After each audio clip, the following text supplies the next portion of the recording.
Olá, amigos, olá, amigas, sejam bem-vindos e bem-vindas para mais um conteúdo aqui do canal Café com Teologia. E esse conteúdo especificamente é um espaço semanal em que a gente reflete sobre a espiritualidade, sobre os conteúdos de fé que são tão importantes para a nossa vida, para a nossa reflexão, para o nosso dia a dia. Você já parou? Qual é o pedido que os apóstolos estão fazendo nesse caso? Eles estão pedindo que Jesus os ajude a desenvolver a sua espiritualidade da maneira como Jesus sugere, da maneira como Jesus enxerga, sendo a manifestação de espiritualidade mais saudável, mais humanizadora e que mais nos aproxima de Deus e de nós mesmos. E esses discípulos querem ter uma diretriz da parte de Jesus para poderem desenvolver essa espiritualidade da maneira mais adequada à sua proposta. Daí surge o que nós conhecemos como a oração do Pai Nosso, que é proposta pelo próprio Jesus de Nazaré. E se engana aqueles e aquelas que pensam que pensar sobre o Pai Nosso, sobre a espiritualidade, não é um conteúdo teológico. Pelo contrário, é um conteúdo teológico de muita importância e de muita profundidade. Que eu vou deixar, inclusive, para você a dica de dois pequenos livros de teólogos muito importantes que falaram e que pensaram sobre o Pai Nosso. Primeiro é este livro aqui do grande Karl Barth, em que ele propõe uma leitura e uma reflexão sobre a oração do Pai Nosso. E o segundo texto, inclusive os dois eu vou deixar aqui na descrição do vídeo, é esse belo livro de José Antônio Pagola, O Pai Nosso, Orar com o Espírito de Jesus, da editora Vozes. Então, a oração do Pai Nosso, ela é profundamente importante, inclusive para a teologia. E eu vou ler a passagem em que ela se encontra, que é Mateus capítulo 6, versículo 7, que diz: Quando orares, não sejais como os pagãos, que imaginam que serão ouvidos por muito falar. Não os imiteis, pois o vosso Pai sabe o que necessitais antes que lhe pedirdes.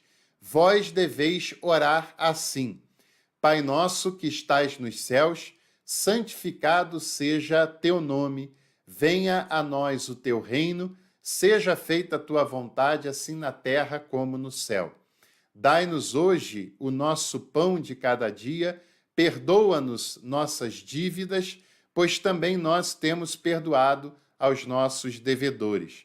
E não nos deixes sucumbir em tentação, mas livra-nos do mal. Essa é uma oração breve, porém com muitos significados, e essa oração tem uma apresentação e tem também duas sessões de petições. A primeira petição tem a ver com a relação do ser humano para com Deus. Santificado seja o nome de Deus, venha o reino de Deus e seja feita a vontade de Deus. E a outra parte diz respeito às petições que nós, seres humanos, temos necessidade de fazê-las diante do Pai que cuida de nós. Dai-nos o pão de cada dia, perdoa as nossas dívidas, não nos deixe cair em tentação e nos livre do mal. Mas essas sessões que passam pelas petições presentes na oração do Pai Nosso, nós refletiremos sobre elas nas próximas semanas. E por isso, ative as notificações e nos acompanhe para que você não perca absolutamente nada. Porque hoje nós vamos falar logo do início dessa oração, que não é uma introdução qualquer, que não é apenas um início de uma oração, como muitos podem imaginar. Quando Jesus começa essa oração, ele diz: Pai nosso que estais nos céus. Você já parou para pensar que essa breve frase, ela possui muitos conteúdos para a nossa espiritualidade e para a fé cristã? Sim, porque Jesus não tem nenhum tipo de cerimônia para falar com Deus. Jesus não usa aquelas expressões imponentes que até hoje muitas pessoas tentam usar numa oração, talvez para impressionar a Deus, talvez para impressionar as pessoas que ouvem, talvez para impressionar a si próprio. Jesus não usa expressões como amantíssimo, grandioso, poderoso. Jesus não usa expressões como Senhor, como Deus onipotente. Jesus apenas o chama de Pai. E como é revolucionária a oração apresentada por Jesus, que entende Deus como Pai, simplesmente. Jesus até cita similaridades, ilustrações de outras naturezas ao longo do seu ministério, mas a marca principal da relação de Jesus com Deus é que ele o enxerga como um pai. E lembre-se que eu disse que essa oração é fruto do pedido dos apóstolos para que Jesus os ensinasse a orar. E Jesus está nos ensinando a orar, e mais do que isso, Jesus está nos ensinando a termos uma relação com Deus. E essa relação parte do pressuposto de enxergá-lo como Pai.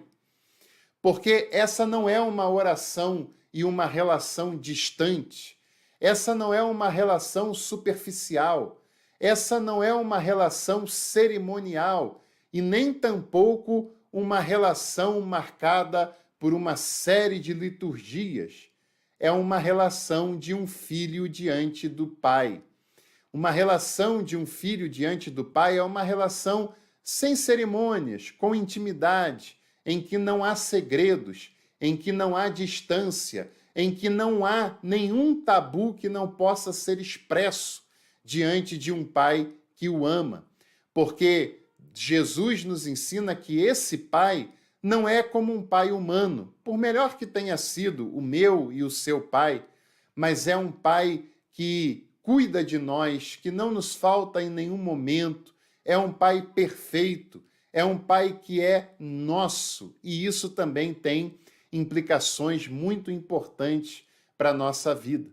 Se Jesus começa a oração chamando ele de pai, significa que ele, além de íntimo, ele está perto.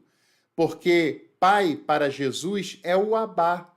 Essa expressão, Abá, significa pai no sentido mais carinhoso do termo, pai no sentido mais íntimo e próximo que essa palavra pode expressar.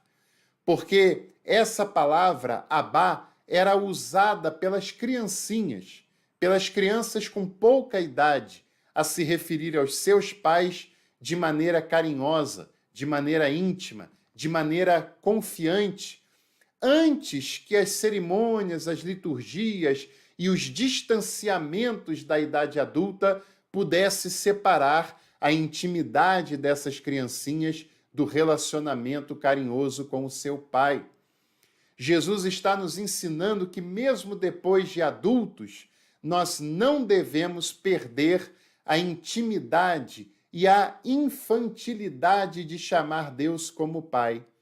Mas não infantilidade no sentido de infantilização da relação, porque essa é uma relação madura, essa é uma relação de autonomia, essa é uma relação que nos chama maturidade, mas infantil no sentido de nos colocarmos como as crianças que confiam plenamente no seu pai, que têm a intimidade total e absoluta para colocar diante do Pai qualquer que seja a preocupação, qualquer que seja o pensamento, qualquer que seja a petição, qualquer que seja a dúvida, por mais simples, por mais singela, por mais íntima que ela seja, mesmo que seja uma dúvida e uma causa que só exista para você, mas ele é Pai que pode ouvir e que pode cuidar de todos esses detalhes, dos mais íntimos, não egoístas, mas íntimos que faz parte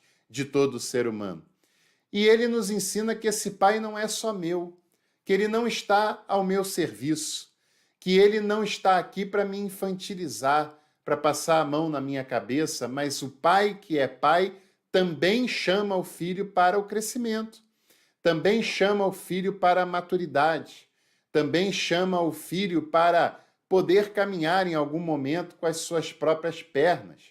E ele é o pai que é meu, mas que também é seu, mas que também é do outro, mas que também é daquela pessoa que a gente não vai muito com a cara dela, que também é pai daquela pessoa que a gente tem as nossas reservas, porque ele é pai de todos aqueles e aquelas que são seus filhos e filhas. Ele é o pai, a oração não é a oração do pai meu, a oração não é a oração de um pai personalizado conforme a minha vontade, conforme o meu desejo, manipulado pela minha vontade, mas ele é o pai que é nosso. É o pai que tem espaço na sua relação para pessoas que são muito diferentes de mim, para pessoas que jamais seriam como eu, para bem ou para mal isso, né? Pessoas que são mais santas do que eu, pessoas que são por mim consideradas pecadores, indignos, pessoas à margem do que eu possa considerar que seja o padrão de santidade, do que a religião pode considerar que é o padrão da santidade exigida por ela. Porque esse pai que é nosso, ele não é pai de quem apenas é religioso, não é pai apenas de quem manifesta a sua fé num determinado dia, horário e lugar específico. Ele é pai de todos aqueles e aquelas que o chamam de pai, que o chamam de pai no sentido íntimo da sua expressão. E outra coisa muito importante é que ele é o pai que está nos céus. Ele não é um pai que está na terra à disposição de ser usado por mim na hora que eu quero, de apenas fazer menção dele quando preciso resolver algum problema, de apenas usá-lo para satisfazer algum desejo que eu possa ter.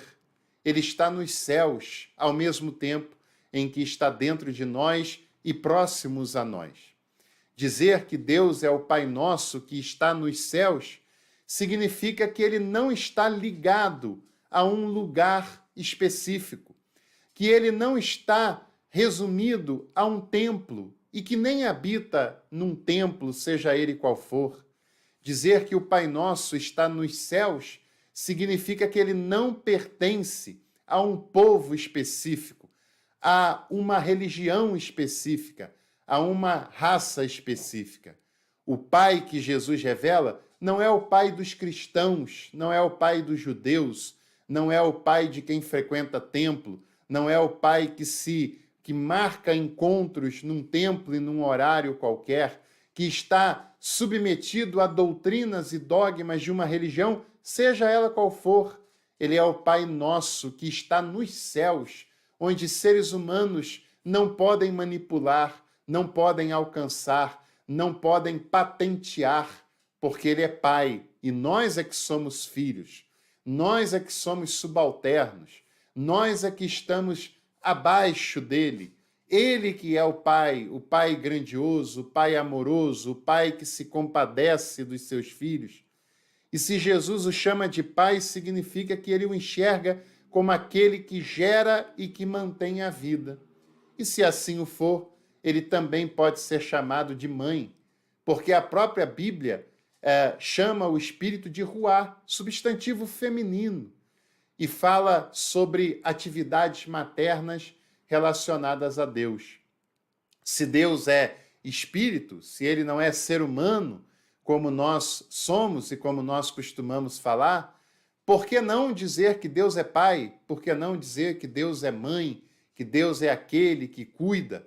Porque se nós somos imagem e semelhança dele, significa que tanto masculino quanto feminino estão nele de alguma maneira.